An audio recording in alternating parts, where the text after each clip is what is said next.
Under a sky still gray from gunfire, the world seemed to exhale for the first time in years. Trenches that once shook with shells now lay hushed, filled not with soldiers, but with echoes. The war was limping toward its end, but peace did not feel like a beginning. It felt like an emptiness, a silence that pressed against the heart.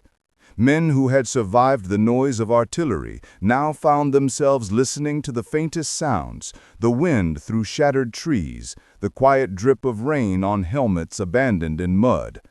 In that stillness, something unseen began to move, softer than footsteps, more deadly than any bullet.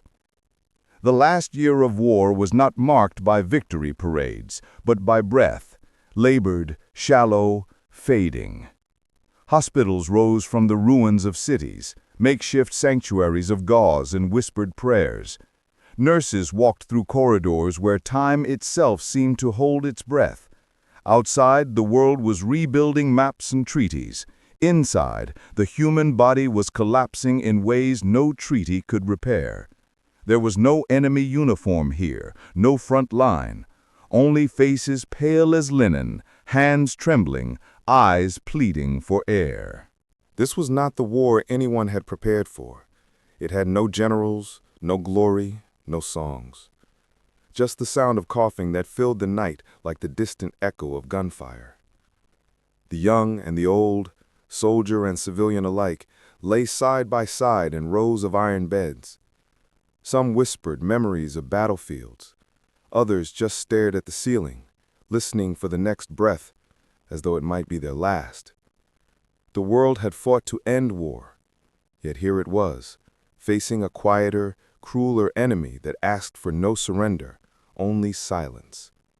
And so began the war after the war, one fought not with weapons, but with mercy, masks, and trembling hands. It began without warning, a cough in a barrack, a fever in a trench, a soldier slumped over his ration tin.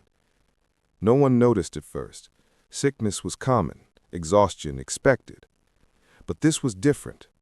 The doctors saw it in the eyes, the glassy glaze, the sudden blue tint on lips that had shouted through war.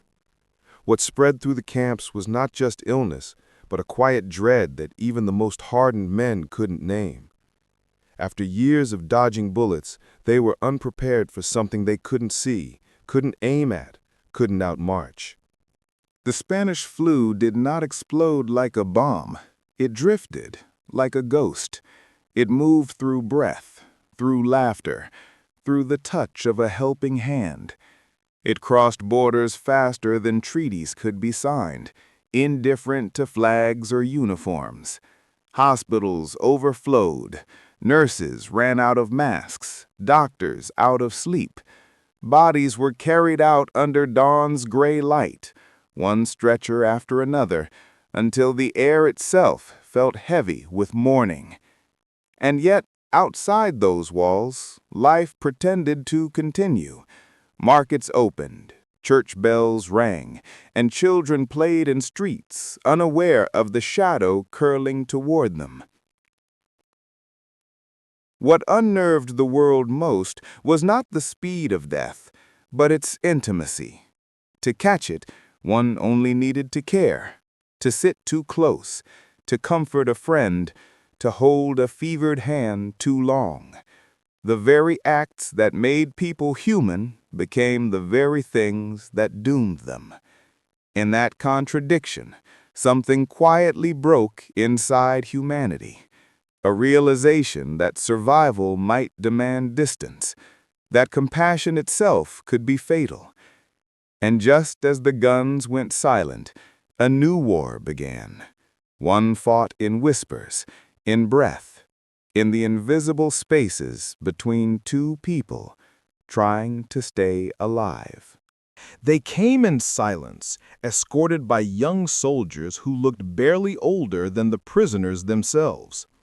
The war had ended, or so the papers said, but these men still carried the weight of it in their faces. Hollowed cheeks, eyes dulled by fatigue, uniforms hanging loose like memories of something they no longer believed in. Mud clung to their boots, dried blood to their sleeves. Each step into the field hospital felt hesitant, as if they were crossing not just a border, but the invisible line between guilt and grace. The nurses stood waiting, their white aprons too bright against the gray light. For a moment, neither side moved. The Germans, trained to see these women as the enemy, kept their eyes low. The nurses, taught to serve humanity but shaped by loss, hesitated too. Between them hung a silence thick with Inside, the air smelled of disinfectant and damp linen. The prisoners were guided to beds where Allied soldiers had once lain, now occupied by the very men they'd fought against. A few muttered apologies in broken English, others stared blankly at the ceiling, too proud or too afraid to speak. The nurses moved quietly among them, checking temperatures, changing bandages, whispering soft words they didn't expect to be understood. Outside, frost gathered on the windows. Inside, warmth began to return, not from the fires or blankets, but from the fragile truth that suffering makes equals of everyone. Here, the war didn't matter anymore. Only breath did. That night, after the last lanterns were dimmed and the wards fell into uneasy quiet, the nurses gathered in the corridor. Their faces were drawn from exhaustion, eyes red from the sting of disinfectant and unshed tears. They could still hear the wheezing of the German prisoners through the thin walls, a chorus of suffering indistinguishable from that of their own men. For a long moment, no one spoke. Then, Sister Eleanor, the eldest among them, broke the silence. "I swore an oath," she said softly, her voice steady but trembling with fatigue. "It didn't say which wounded." The others nodded, some hesitantly. They had lost brothers, husbands, sons, and now they were tending to those who might have been the cause. Yet as they walked back into the ward, something shifted in their step. The anger that had once lived quietly behind their professionalism began to loosen. They saw not enemies, but men, shivering, coughing, whispering prayers in a language of fear that needed no translation. One nurse replaced a bloodied bandage on a German's arm and noticed the faint tremor in his fingers. Another refilled a water glass beside a man too weak to lift his head. As the hours passed, they worked without distinction. English, French, German, the labels dissolved under the weight of fever. They moved between beds like quiet angels, their hands steady even as their hearts wrestled with memory. A nurse hummed a hymn under her breath, and though none of the prisoners understood the words, several turned toward her voice as if it carried a promise. By dawn, they had made an unspoken pact that compassion would not stop at borders, nor mercy be dictated by uniform. Theirs was a different kind of victory, one that would never be recorded in any treaty, but remembered in every breath that followed. Morning came slowly in the quarantine ward, as if light itself was reluctant to enter. The sun crept through the frosted windows, turning the air into a pale shimmer of dust and breath. The smell of carbolic acid hung heavy, mingled with the faint sweetness of boiled water and the sourness of illness. Somewhere in the distance, a bell rang, not the clear tone of church or school, but a dull, weary clang that marked the passing of hours, not progress. The nurses moved like shadows between rows of beds, their footsteps muffled by the linoleum floor. Every sound carried weight, the rustle of linen, the clink of glass thermometers, the sharp inhale before a cough tore through the silence. There were prayers whispered in accents from both sides of the war, half-formed sentences that dissolved into breathing. A German soldier clutched a rosary made from twine and buttons. Across from him, a Scottish nurse murmured the Lord's Prayer in a trembling voice. In that fragile rhythm of coughs and whispered faith, something sacred began to grow, not loud or visible, but steady, like a pulse beneath the skin of despair. At midday, the ward glowed faintly golden from the sun pressing against the windows. The nurses used the warmth to air the sheets, shaking out disease into the cold air beyond. A few of the men slept, others simply stared upward, their faces pale but peaceful. The nurses wiped brows, turned pillows, lifted spoons to dry lips. The war outside had lost its meaning here. Time itself seemed to surrender to the slow dance of care. In this suspended space, mercy became routine, and survival felt less like a battle than a shared act of endurance, breath by fragile breath, heartbeat by heartbeat. It began with the smallest of things.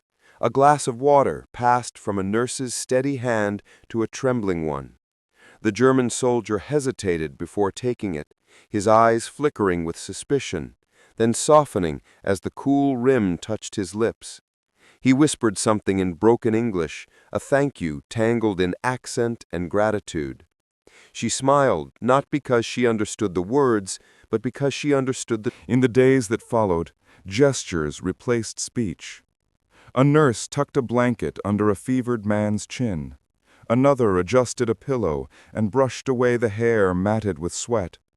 Sometimes one of the prisoners would offer a shy smile or a nod, and the nurses, without thinking, returned it.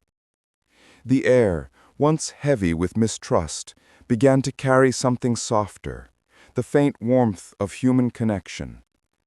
They found ways to communicate beyond words. A nod meant gratitude. A raised hand meant pain. A faint laugh meant a small victory against death. Even the sound of a nurse humming as she worked seemed to bridge what politics and flags had torn apart.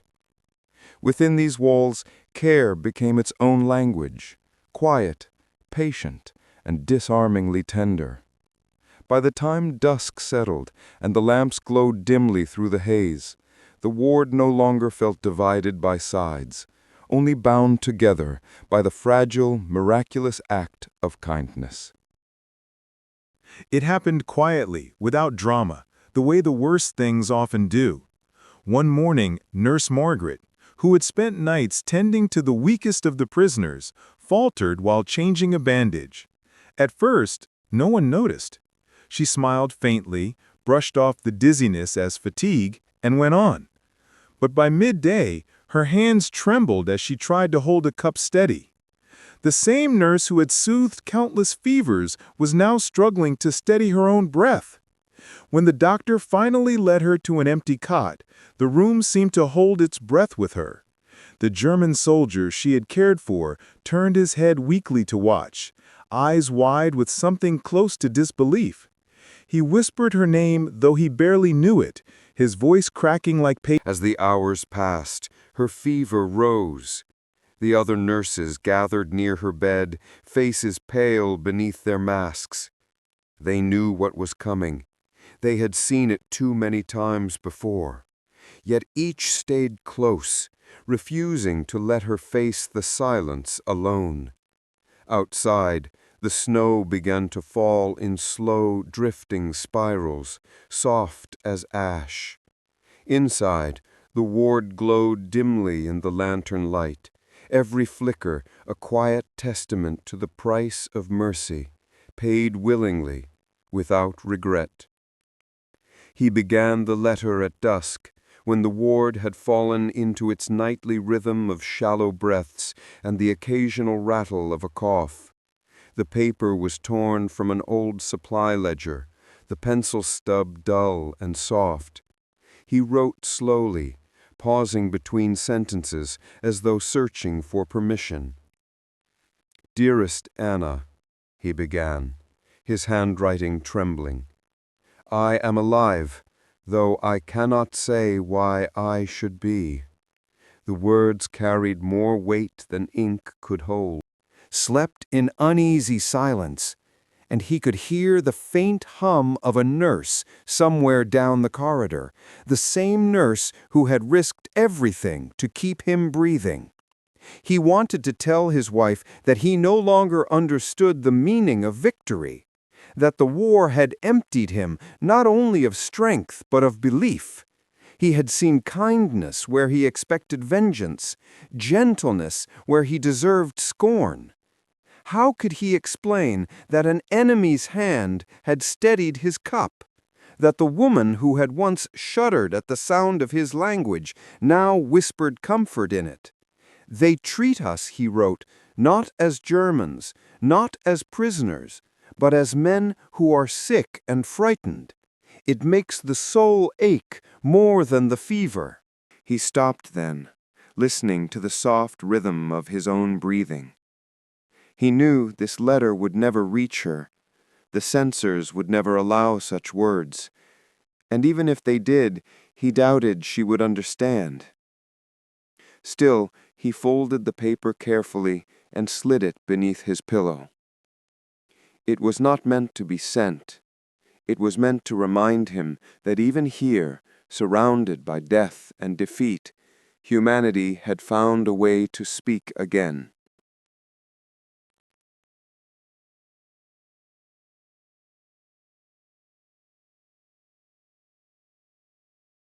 That same night, as the lamps dimmed and shadows softened along the corridor walls, Sister Eleanor knelt by the window in the small room behind the ward. Her hands were clasped loosely, the way one holds something fragile, not in desperation, but in reverence. Outside, the snow fell with a silence that felt sacred. Inside, the air still carried the... Her whisper was steady, almost like a lullaby. She thanked God for the warmth of a hand she had once feared to touch, for the faint smile of a man who had once been called the enemy. She prayed for the sick, for the dying, but also for the ones who still clung to hatred, that they might one day lay it down. Her words were simple, unadorned, and she spoke them slowly, as if each one needed time to find its way through the stillness. In the ward beyond the door, a German soldier stirred in his sleep, murmuring something in his own tongue. She couldn't understand it, yet the sound felt like an answer. When she rose, she didn't feel holy, only human, and that was enough. She touched the window pane, now cold beneath her fingers, and watched her breath fade into the glass. In that brief moment, she believed that mercy, once given, never truly leaves. It lingers, like light on snow, like a prayer that keeps the silence company. By spring, the air inside the ward had changed. The coughing had softened, the cries had grown fewer, and the silence no longer felt like mourning. It felt like rest. Beds that once held men trembling with fever now carried those learning again to sit upright, to eat, to speak.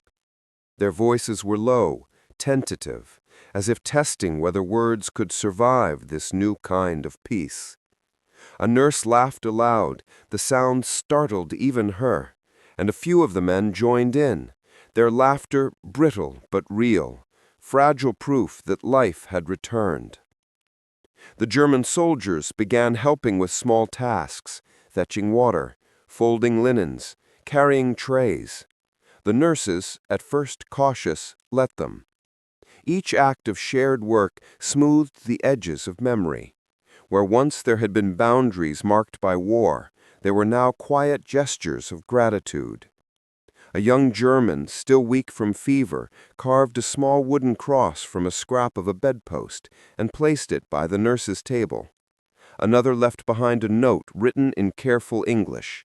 "Thank you for giving me back my breath." No one signed it. No one needed to.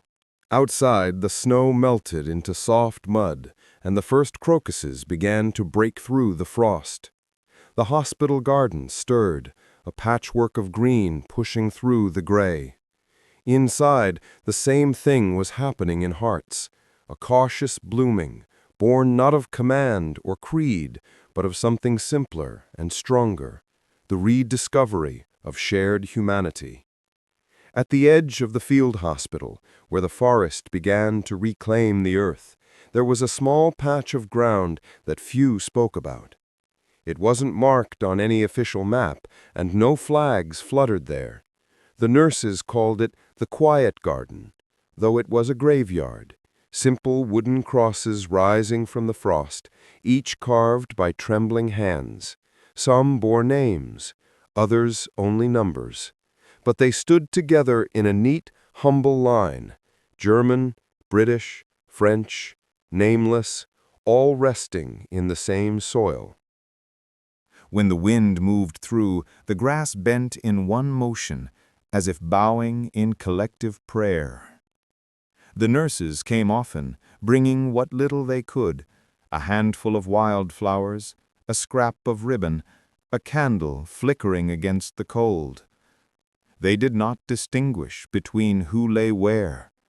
There was no enemy here, only those who had once breathed and loved and tried to survive. In death, the divisions of uniforms and language had dissolved entirely. One evening, as dusk fell soft over the mounds, Sister Eleanor stood alone, her hands folded around a single sprig of lavender. She placed it at the foot of a cross that bore a German name she could barely pronounce. Then she closed her eyes and whispered a line from a hymn, her voice trembling but sure. For a moment, it seemed the earth itself listened. In that fading light, surrounded by silence and snow, the graveyard did not feel forgotten at all. It felt whole, eternal, like a promise kept between strangers. When the war finally ended, in the language of treaties and parades, the people who had lived through its quietest battles carried something far less visible, a defiance made of kindness. The nurses who had once risked their lives for the sick now returned to their towns and villages, changed in ways no one could measure. They had seen what hatred cost, but also what mercy could mend. In their letters home, they wrote not of nations or victories, but of hands held, fevers broken, and eyes that met without fear. For them, compassion had become its own form of resistance, not loud, but enduring, like light that refuses to go out. The soldiers, too, carried the memory of that mercy. Some returned to families who could not imagine their gratitude toward former enemies. Others stayed behind to help bury the dead or rebuild the hospitals where they had once been saved. For them, the lines drawn on maps seemed small compared to the quiet acts that had kept them alive. They had seen nurses trade sleep for service, kindness for safety. In those moments, the world had felt briefly sane again. And though history would soon move on to new governments, new scars, new silences, something had shifted. Compassion had proven itself contagious, capable of surviving borders, orders, and memory. It became, in its own way, a rebellion, the refusal to let cruelty define what it means to be human, even after the world tried to forget. Years later, the hospital was gone. Grass had grown over the foundations, and the wind carried only faint traces of what had once been, the clang of metal basins, the murmur of prayer, the low rhythm of human breath fighting to remain. The world had moved forward, as it always does, but if one stood there long enough, one could almost hear it again, the quiet symphony of care, the language of mercy spoken without words. The war had ended, yet something of its gentlest defiance lingered in the soil. Villagers still came sometimes, leaving flowers by the few crosses that remained. They didn't always know the names, nor which side each belonged to, and that was the beauty of it. The past had dissolved into a kind of peace that no treaty could declare. Children played nearby, their laughter bright against the hush, unaware that beneath their feet rested the proof that compassion had once survived the impossible. At dusk, when the fields turned gold and the air grew still, it was easy to imagine the nurses walking again, through the fading light, lanterns in hand, faces calm, carrying the weight of their vow into eternity. The wind moved through the grass like a breath, too soft to notice, and for a moment everything felt whole. What remained was not sorrow or victory, but a stillness that belonged to both, a quiet echo of sacrifice that would hum beneath the world long after its story was forgotten.